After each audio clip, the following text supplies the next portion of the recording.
Ternyata suaminya bermain rapi. Mungkin dia mengira istrinya bodoh. Saat ingin melakukan hubungan suami istri, istrinya Laura melihat bekas cakaran tangan di bahu suaminya. Ini adalah cakaran pasienku. Istrinya sih sedikit curiga, tapi masih masuk akal baginya. Tiap kali pulang kerja, suaminya selalu mengaku sudah mandi di rumah sakit. Dan aroma dari sabunnya itu sangat wangi. Suaminya itu kerja di rumah sakit. Dan kedudukan suaminya di rumah sakit itu juga sangat tinggi. Karena suaminya biasa lembur, jadi istrinya biasa mengantar makan malam untuk suaminya. Jadi pas istrinya keluar dari ruang suaminya, tidak sengaja melihat office boy sedang mengantar sabun mandi ke setiap toilet bagian atasan.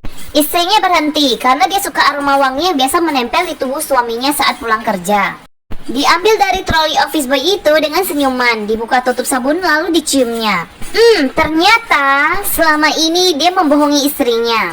Lalu istrinya konsultasi dengan seorang pengacara. Ingat ya, film istri itu sangat kuat. Pengacara itu meminta Laura mencari bukti-bukti yang kuat. Suatu hari Laura memasang GPS ke mobil suaminya. Dan malamnya Laura melihat mobil suaminya menuju hotel melalui GPS. Segera mobil Laura menuju ke sana. Ternyata suaminya telah melihat mobil istrinya dari atas hotel. Tiba-tiba ponsel Laura berbunyi.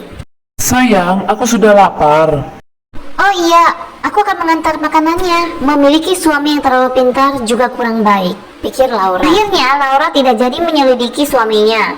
Tetapi demi mendapatkan bukti, Laura harus lebih pintar dari suaminya. Terpaksa Laura harus menyuruh orang. Suatu hari Laura kedapatan bahwa seluruh asetnya telah dipindahkan ke suaminya. Laura sangat shock. Ternyata selama ini suaminya lihat saja apa yang akan kulakukan. Laura berpura-pura ingin memulai bisnis baru dan perlu tanda tangan suaminya. Di sana Laura menjalankan rencananya. Pada waktu suaminya membaca berkas itu, tiba-tiba ada telepon. Jadi karena buru-buru, suaminya hanya menandatanganinya tanpa membaca. Hari ulang tahun pernikahan kelima telah tiba. Suaminya mengajak Laura ke sebuah bar atau klub malam.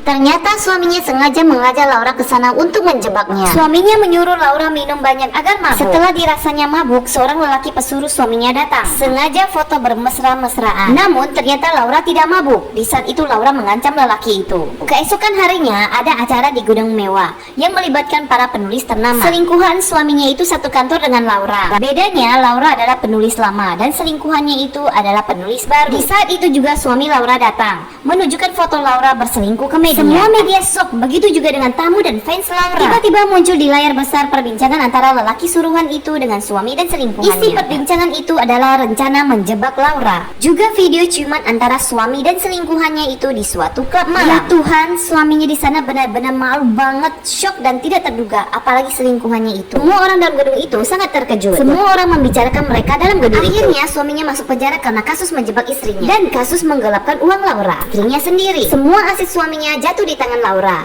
Pernikahan bukan tempat yang nyaman bagi siapapun. Kamu juga harus waspada dengan suamimu.